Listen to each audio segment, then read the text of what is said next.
Hey, hello. What's up, guys? This is Ruben here from Tenacious Tribe. I'm your host once again for our series of technical analysis of trading assets. How are you guys doing? How was your trading day? Did you guys make a lot of money? Were you trading stocks, currencies, crypto, commodities, futures? What was it? If you like me, your favorite asset as stocks, asset class as stocks. Nowadays what the S&P 500 says is that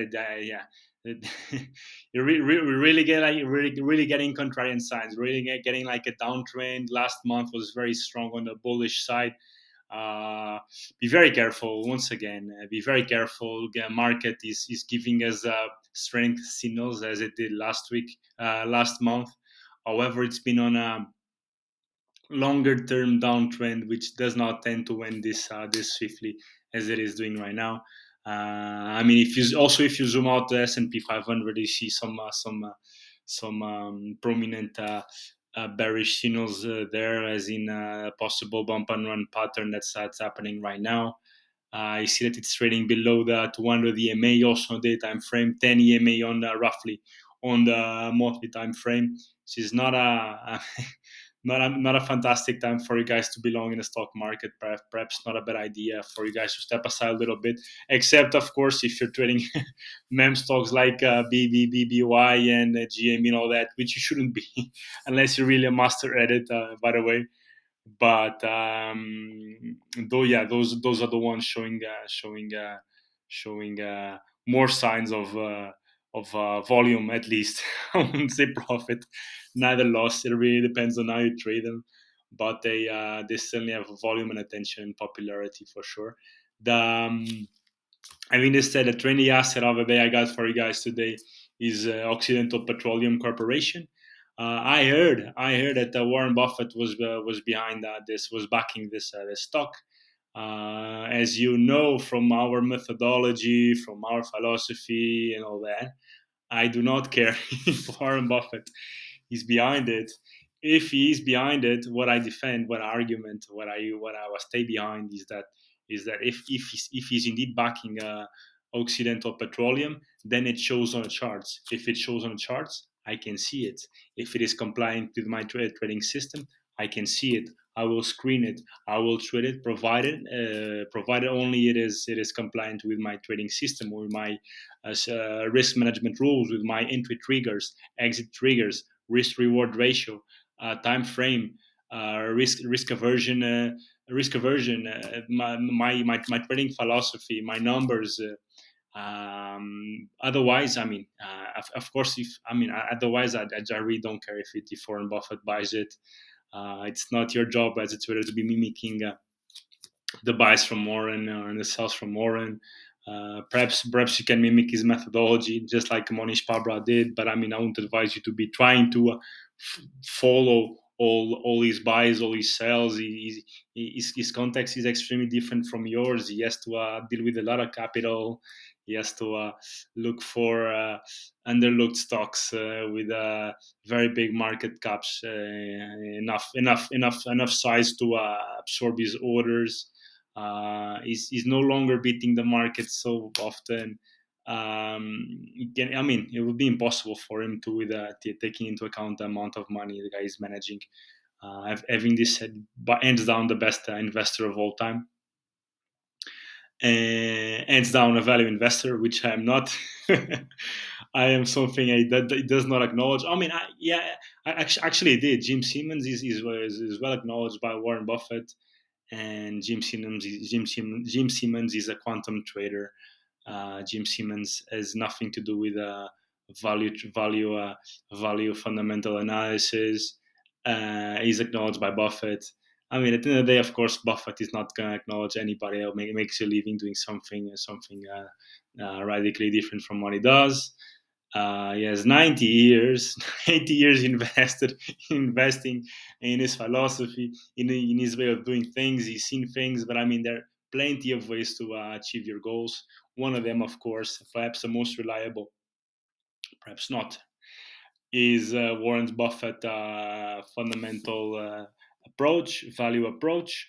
But history has told us that this is not the only methodology works.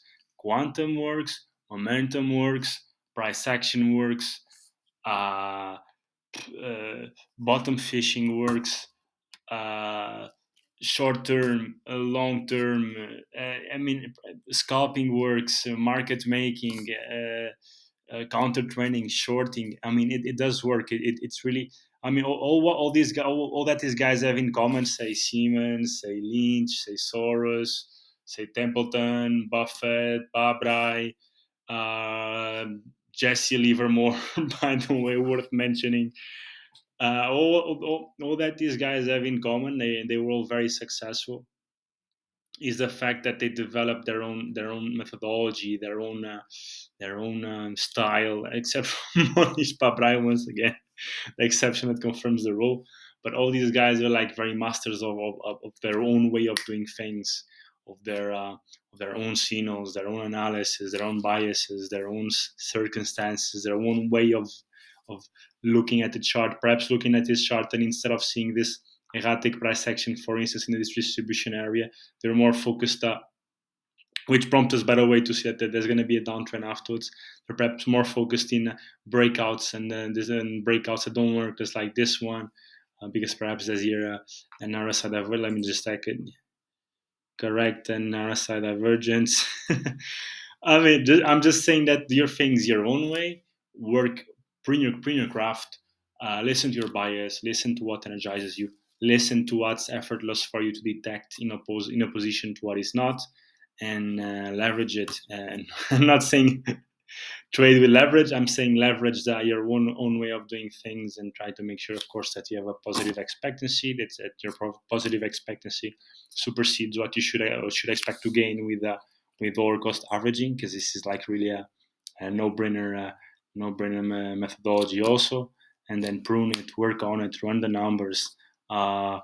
Refine it, try to get signals and answers, and how to make it better, how to make it instead of trading 100 stocks, just perhaps 10, refining it to the best ones. That's how it goes. That's how these guys did it, like slowly making it thinner and thinner and thinner, more sharp, more accurate, stronger. And having this said, 7 minutes past already. I haven't talked to you about the stock of the day, Occidental Petroleum. Very. I won't say very easy. I mean, I had to look up a little bit more deeper into this stock to get the pulse about it. I mean, as we always do, let's gonna start with a market trend, because we know that in uptrends we should trade long, downtrends we should trade short, ranging markets, long near support, and short near resistance. That's where we have the highest odds on our side as individual traders.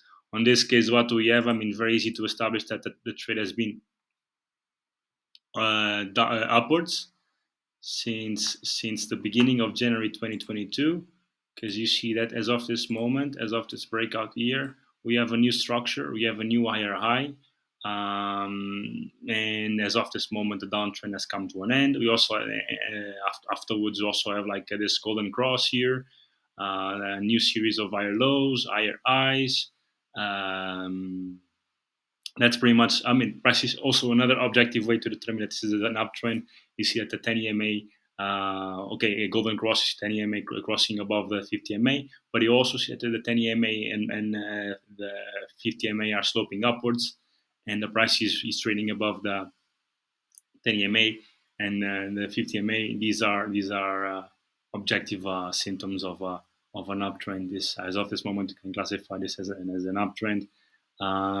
Normally, our bias would be to look for long opportunities. We have to look deeper, of course, always. And when I started looking deeper, I realized there was something very neat here for us to pull.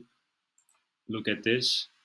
On the even longer time horizon, we have like a downtrend from this market. Is making new lower lows. New lower lows, new lower highs. New lower highs. New lower highs. Which are the overhead supply areas. There we go. These touches are very prone to provide us with these areas where the bears came from or come from. And so off we go. There we go. We have the same.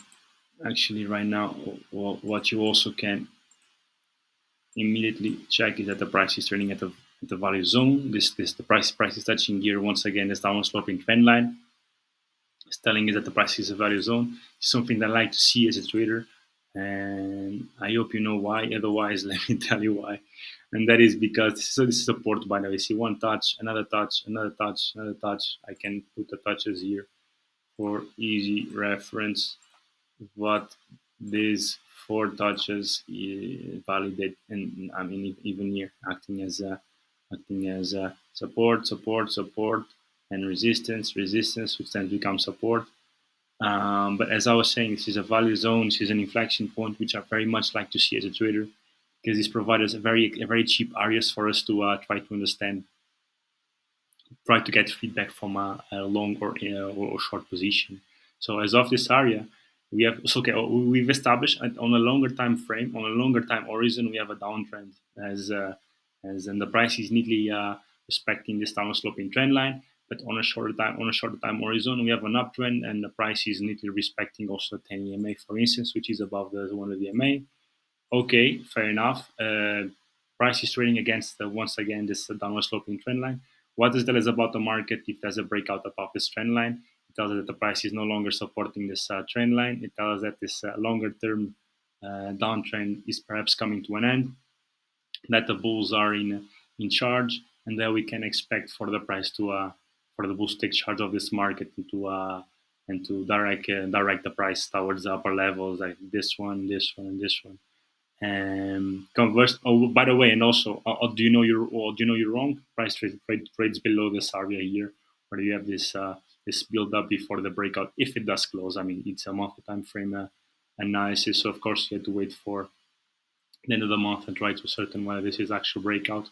But if the price ends up being if this candle ends up being a fake out, then the price trades below this support area, and you know your long idea was wrong. And this is very cheap for you to know that, because let's say for instance that you had entered the year and you had the same sort of support area. Of course, this wouldn't work so perfectly. I would use this resistance area as a support if I had the breakout. However, let's say you see a breakout here, and then one thing is having to wait. This is the point where I know you're wrong, because there was a fake out and the price is trading below the trend line again. And at this point, you'd have lost, provided it touched your stop loss, 34% roughly. However, if you trade this breakout here, this would spare you something like 25, 27, 28, which is considerably more, considerably cheaper than it would have been for you to enter a trade like overextended here. That's why I like these value zones, and the same follows for the downside. If there's a fake out here at the end of the month, if the bears drive the price down and this trend line keeps on being respected, then after that fake out, say you get the fake out completes here and get the trigger to enter here. If you enter here, like here, you know the price is wrong and you lose 45%. A lot, so manage your risk and manage your risk with position sizing. But if you have entered here, which is not, it's very far from our value zone. If you have entered here, then you would have to pay 89%, 90% to get some feedback from the market regarding your idea. That's what I mean by I love this that the fact that the price is in an inflection point in a value zone, and also aside from being cheap for you to get feedback from the market, if you get a breakout here, the odds are, the probabilities are that the price is going to show you is giving you a north direction, an upwards direction. And if there's a fake out, conversely, then the odds are that the market keeps on trending below. I don't like trading short stocks. I don't like the risk reward ratio provided by trading short stocks. However, if we have a fake out here, if there's a breakout now, but then the price ends up closing here below, meaning that you are going to have like a shooting star candle, for instance, then this is a good sign that the odds are that the market is going to keep on going down. Okay, aside from it, what else do I see? Signs of strength. Look at this. Beautiful. Just do this favor to me and Google bump and run reversal chart pattern, and this is exactly what you're gonna see. This is a spoiler alert. This is a very powerful trend reversal pattern, and if the price closes below this trend line, then we get the completion of this bump and run pattern, and this could tell us that the price is gonna indeed the pools are gonna dominate, and the price is gonna indeed go to upper levels. Another bullish signs here is that look at momentum here, look at the RSI. The RSI is the relative strength index is telling us that the bullish momentum is at 10-year all-time high. This is also something very bullish because although the price is only at 3-year highs, RSI the RSI plot is the bullish momentum is at 10-year highs, which is something, of course, telling us that the bulls are in control of this market. It's also not overbought, so to say. The bulls are not under command. There's room for some more growth.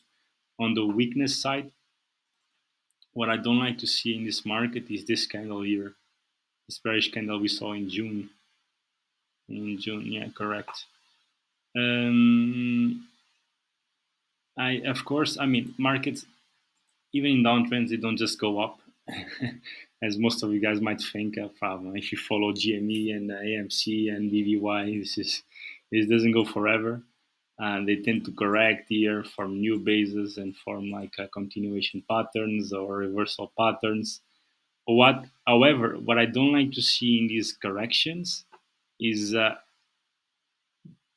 or conversely, what I like to see on the bullish side for these corrections are signs of inertia or lack of interest from the bears, saying the bear, okay, this is correcting, but that's because the bulls are not active. They are not buying. They're not supporting the price, or they are looking elsewhere right now. So the price is not evolving. Is not trending up. I don't like to see the opposite, like when we have bearish presence, or the price is not trending upwards or has stopped down an uptrend, because there's actual bearish presence on this market, and that is exactly what this candle in June 2022 is telling me, that there was bearish presence on this market, a strong bearish presence on this market. I'd like to see something like this. These small candles, look at the difference. This candle, this the price trading up. This candle is big already, but I'd like to see this lack of interest candles, like these small body candles, and that's not the case. We have this June 2022 candle. This is a bearish signal to me. Something also that leaves me alert is look at this bearish impulse. It's not as easy to spot in the lower time frame, but if you pull up the higher time frame chart, then you see that the bearish impulse is gargantuan. There's certainly a pool of bears here, and if the price gets back to this level, there are going to be bears here. We don't know if they're going to succeed in stopping the uptrend, in case there's a breakout, of course. We don't know if they're going to succeed.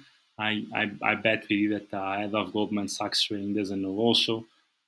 Trading is not a game of certainties, it's a game of probabilities. So even if this trade has a good probability of success, say 65%, then this also means that you have a 35% chance, provided these probabilities are correct. You have a 35% chance of losing your capital. Therefore, manage your risk, have a risk management system in place, rules in place, and be responsible. Do your diligence, manage your risk, don't overtrade. And this is a possible scenario I can see here for the bulls, or perhaps also price steps back here and then breaks out. This is probably gonna get back here, touch this area, and get back to this support level. Previous resistance support. On the bearish side, if there's a fake out here, perhaps something like this happening. Before pulling up, no financial advice. Before pulling up, be diligent. Make sure this is compliant to your trading system. Run your numbers. Run your due diligence analysis, and be careful. It's not an easy game. You can lose money. And even with good odds, you have odds of losing money. That's all I got for you guys today. Hope you guys enjoyed it. Be responsible. and take care and make money and make money and stay alive and be happy. Cheers, Ruben.